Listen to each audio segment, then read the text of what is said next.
Welcome to Good Burger. May I take your order?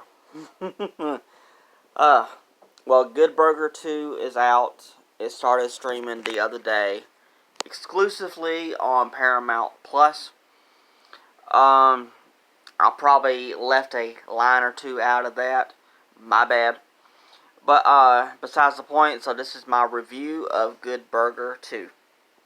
I'm Auckland. If you enjoy my content, please hit the subscribe button, like button, also share with friends if you don't mind. Also, please comment, ask me a question, or comment in general. I'll do my best to answer them. Also, if you don't mind, hit the notification bell down below, and you will be notified when I go live or upload another video. If you want to become a fan of me, Auckland, subscribe to the channel, and you will become a fan. I hope so. Now, of course, I'm going to talk about spoilers here. It's kind of hard to not do that when it comes to a review. But I'm trying not to talk about every single detail. Alright.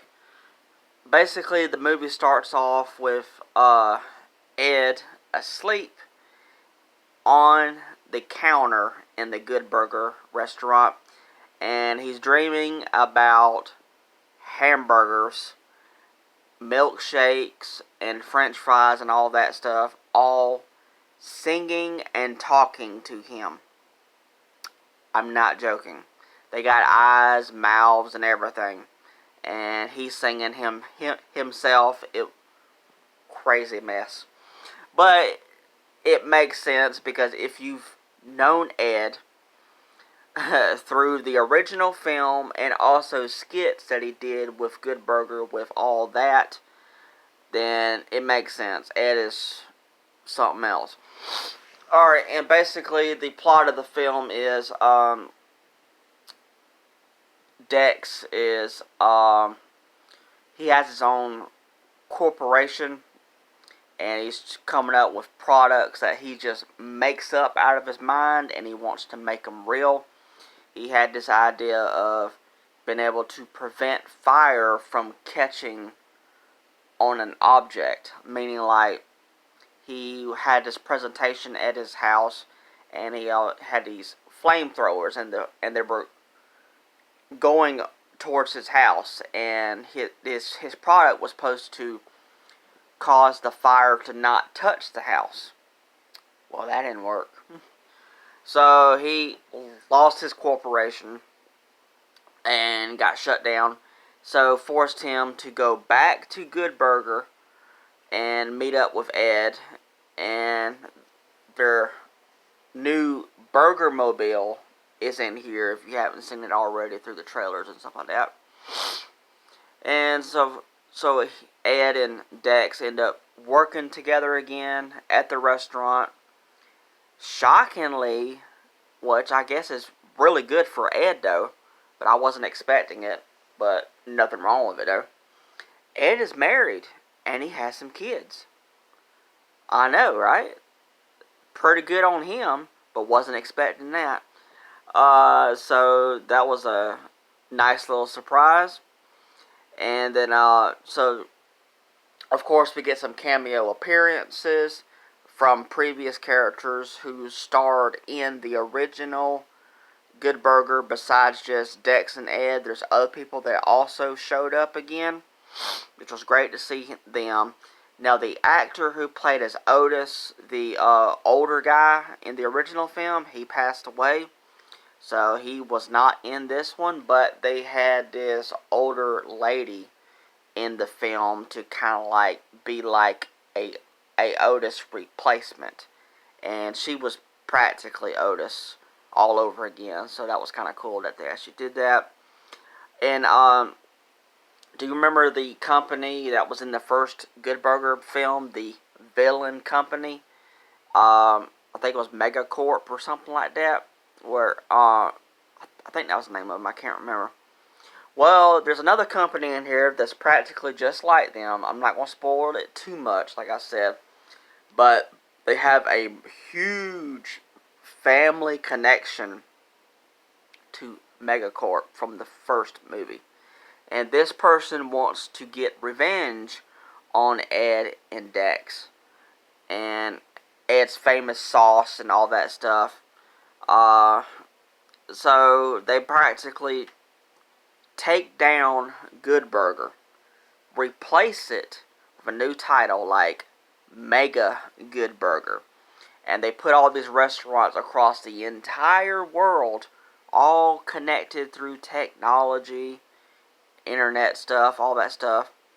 And of course, instead of having humans running these restaurants, it's robot Eds.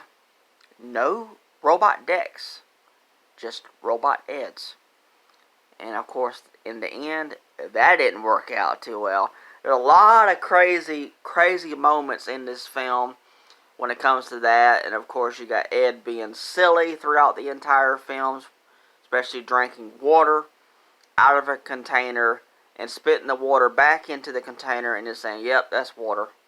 What? And there's a bunch of other crazy, silly moments. Ed was supposed to buy a new grill for Good Burger. Well, he bought a grill, alright. It's the grills for your teeth, top and bottom. Yeah. So yeah, it's a lot of crazy moments in here that you can expect Ed to get himself into. If you remember from the first film where Ed gave Dex a yo-yo, they brought that same yo-yo back, so there's another connection to the original film in there. I'm kind of glad that they did that. There's some really good moments in here where they connected with each other. They stayed friends. They didn't let anything come between them. And of course, Dex is still wanting to get some kind of way to where he can earn money. So there was that situation again in this film as well. But it all worked out in the end. The Good Burger restaurant came back. All the employees had lost all their jobs, including Ed. Ed was going like completely nuts. He didn't know what to do because he wasn't working at Good Burger anymore, and that's all he's ever known was working at Good Burger. But all of it got straightened up at the end. He got his job back. All the employees got their jobs back. Good Burger was back. Good Burger. And the Mega Good Burger was shut down. Gone for good. And it was just overall a good movie. Now, this is the type of movie that is so silly to the point where you got to turn your brain off. Turn it off. And because it's just one of those types of movies where you cannot take it serious at all. You just can't do it. If you go into this movie expecting this to have moments that make sense or anything like that, then you're not going to enjoy this movie. But if you enjoyed the first Good Burger film, you're going to definitely enjoy this sequel. The sequel that happened 26 years later. Wow, okay. And on top of all of that, it was a really good movie. Really enjoyed it. And they're already talking about that Good Burger 3 is most likely going to happen next. So, if they continue to do this, then I think Good Burger 3 is going to be good as well. I'm just glad that they kept this movie like the original. Make it be family friendly for the entire family can sit down and watch this movie and not have to worry about anything in the film that the kids and stuff can't handle or anything like that. You know, everything is family friendly. And I'm so glad that they kept that just like the original film. So, overall, I enjoyed this movie. Good Burger 2 was great. It was very, very silly. It was to the point where I don't know how I feel about this movie. It's so silly. But then, I just like, okay, turn my brain off, just enjoy the movie for what it is, and then I enjoyed the entire movie after that. It's silly. It's extremely silly, but it's good. I hope you enjoyed this video, and please let me know down in the comments, did you watch Good Burger 2 yourself on Paramount Plus? I would love to know, how did you think about it? Did it match up to the first one? I would love to know. Thank you so much. Alright, bye.